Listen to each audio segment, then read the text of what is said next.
Valeu, Márcio Falcão. Agora vamos falar com a Susan, que já está aqui no estúdio, que é a hora do esporte. Oi, Susan. Oi, Polito. E para quem tem em casa acompanhando a gente ao vivo no esporte, eu falei ontem que queria voltar com notícias boas para o Avaí. Vieram. E conseguimos. Conseguimos, estamos na semifinal, né? O time da capital catarinense está na semifinal, Chapecoense também. Então temos 2 representantes catarinenses na semifinal da Copa Sul-Sudeste. Boa notícia para o torcedor. Fizeram a lição de casa. Fizeram, cumpriram certinho e ainda ligaram o secador que funcionou. Volta Redonda perdeu. Então tá tudo certo. Bora lá. Vamos. A gente começa então com esse destaque da Copa Sul-Sudeste. Os 2 catarinenses venceram para se classificar aí para a semifinal da competição. De olho na tela, então, o placar Sicredi. Tivemos aí o resultado de Avaí sobre o Sampaio Corrêa, venceu por 2-0 em casa na ressacada, e o Operário venceu por 2-1.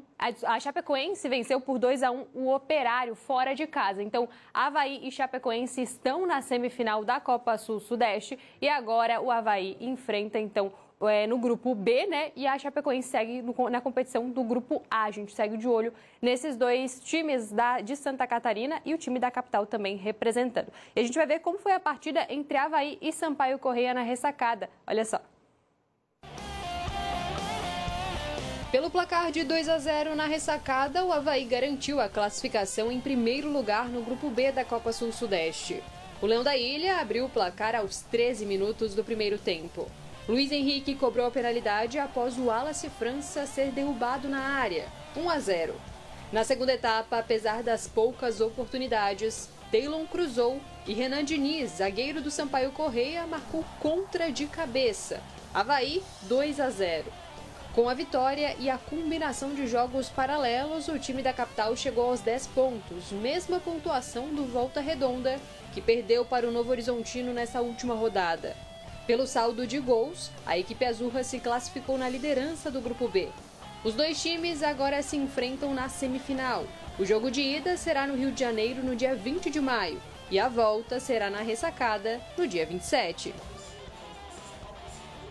Tá aí, Cláudio Caticarte já está aqui com a gente. Cláudio, o Avaí entrou em campo de fato em busca da vitória. A gente conversava com o Polito que o secador também funcionou, Volta Redonda perdeu. E temos então o nosso time, nosso representante da capital catarinense na semifinal. Cumpriu o dever de casa, né? Boa tarde. Boa tarde, Susan. Boa tarde a todos que nos acompanham aqui no Balanço Geral. Fez o dever de casa, fez o que precisava fazer. Era favorito e cumpriu com esse favoritismo. E a importância de cumprir esse favoritismo começou com a escalação. O técnico Cauã de Almeida, dessa vez, diferente do início da competição, pesou mais jogadores de qualidade, jogadores titulares. Na zaga, Baldini, e na lateral esquerda, Douglas Teixeira. No meio, o Zé Ricardo, também o Jean Lucas, o Luiz Henrique. E, claro, foi ofensivo. 3 jogadores no campo de ataque, Rafael Bilu, Wallace França e Sorriso. E aí o Avaí se impôs mais no primeiro tempo. O jogo não foi tecnicamente bom. O Avaí fez o que precisava. Teve o controle do jogo durante os 90 minutos, teve oportunidades com o Sorriso, teve o pênalti, né, no início da partida ali com o Wallace França, que se antecipou nessa marcação-pressão, sofreu o pênalti claro e o gol do Luiz Henrique. E aí, no segundo tempo, o Taylor entrou, a equipe do Avaí melhorou com as trocas, né, com as alternativas, com o Paulo Vitor dando mais força de marcação, e aí o Avaí ampliou na falta ali do Taylor, um gol contra. O Avaí faz coisa, né, como diz o torcedor, viu, ô Susan, porque fez o seu dever, precisava de resultados alternativos, aconteceu. Volta Redonda, né? Acabou perdendo o Operário também. Bom para o Leão que, além de ter classificado, ainda vai fazer o segundo jogo da semifinal em casa. Brincadeira, né? Os 2 catarinenses, né, com o segundo jogo em casa, tanto o Avaí quanto a Chapecoense, garantiram essa vantagem e vão jogar o jogo de volta aqui em Santa Catarina. A gente torce pela vitória, com certeza, das 2 equipes. É verdade. E agora, falando fora de campo, Cláudio, ontem, durante a partida na ressacada, um dos fortes nomes aí para assumir a SAF do Avaí, o empresário norte-americano Mike Melby, esteve ali em campo avaliando, né, o time em campo e também o clube como um todo. A gente já pode pensar numa possível venda, de fato, da SAF do Avaí? Olha, primeiro a SAF tem que ser criada juridicamente, não dá para colocar para o torcedor havaiano que já se fala em venda de algo que ainda juridicamente ainda não aconteceu. Lembrando que o Avaí precisa de 2 votações internas no seu Conselho Deliberativo e também na Assembleia de Sócios para que seja aprovada a criação da sua SAF.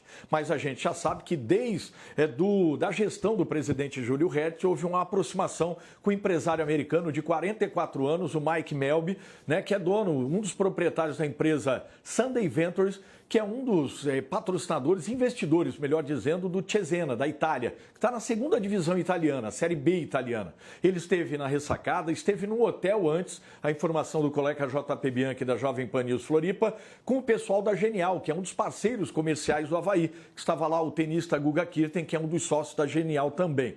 E aí, Suzan, o Avaí está tratando isso com muito cuidado, porque primeiro tem que ter a criação da SAF, essa proposta efetiva daí depois da criação de compra de SAF tem que chegar na ressacada que ainda não chegou e ser bem avaliada, porque SAF é uma das possibilidades de você resolver problemas financeiros e estruturais, mas tem que analisar o parceiro, isso tudo vai passar internamente pelo Conselho e pelos sócios havaianos. E a gente, claro, segue acompanhando o Avaí dentro e fora de campo. Cláudio, te esperamos amanhã com os pré-jogos do fim de semana, né? Isso, tudo resolvido com o que o Avaí fez na Copa Sul-Sudeste, e não faltou aquele ponto, aquela pontuação contra o Cianorte. Agora é pensar na Série B, que o Avaí não vence há 5 jogos. Amanhã a gente fala um pouquinho mais desse jogo contra o líder do Fortaleza. Obrigada, Cláudia. Até amanhã. Até mais. E olha só que bacana, na semana passada, 3 atletas e um técnico aqui de Florianópolis participaram do Grand Prix em Paris, um dos torneios de jiu-jitsu mais prestigiados do mundo. Eles integraram, inclusive, a seleção brasileira da modalidade e garantiram medalha de ouro. De volta à capital, os catarinenses conversaram com a nossa equipe. Vamos ver. O jiu-jitsu brasileiro é incrível, cara. Nós estamos muito bons naquilo que fazemos. O Brasil é referência mundial no jiu-jitsu. Como toda modalidade, claro, o sonho de integrar o quadro olímpico. O que parecia distante, aos pouquinhos, vai dando os primeiros passos. Nos bastidores, a gente conversa que em 2032 é o caminho oficial do Brasil se tornar olímpico. Nós já estamos nessa perspectiva e começamos o trabalho desde já para que isso aconteça. Trabalho incansável e com um objetivo em comum. Recentemente, essa equipe de Florianópolis viajou para a Europa para integrar a seleção brasileira da modalidade. Entre atletas e para-atletas, eles participaram do Grand Prix de Paris, um dos torneios mais prestigiados do mundo. E nós precisamos entender como a Europa está fazendo, porque são os mais adiantados. Então, nós enviamos uma seleção para lá, eu fui como técnico da seleção brasileira. A cidade de Florianópolis enviou 3 atletas que também puderam compor a seleção brasileira. A experiência foi muito importante, né, para que a gente pudesse estar vivenciando e tendo esse primeiro contato com a formatação olímpica. Satisfação imensa, né? Imagina poder representar o meu país, né? Representar a cidade aonde eu vivo hoje, né? Então, foi uma experiência única. Na bagagem, além de toda a experiência adquirida, resultados super expressivos, com direito à medalha de ouro. A minha luta maior é fazer com que essas pessoas possam entender que depois de uma deficiência, de uma lesão, existe um mundo por ali, um mundo que pode ser repleto de conquistas, de realizações. Talvez o dia que chegar o jiu-jitsu numa Paralimpíada, numa Olimpíada, nós não estaremos mais aqui, mas isso pouco importa. Importa o legado que está sendo deixado. Um primeiro passo necessário, o ponto de partida. Com o tempo, a história vai contar e eles terão motivos de sobra para se orgulhar. A gente precisa organizar um pouco a jornada para que quando o jiu-jitsu se tornar olímpico nos próximos anos, nós já estejamos preparados e possamos trazer para o Brasil o número de medalhas que o Brasil merece.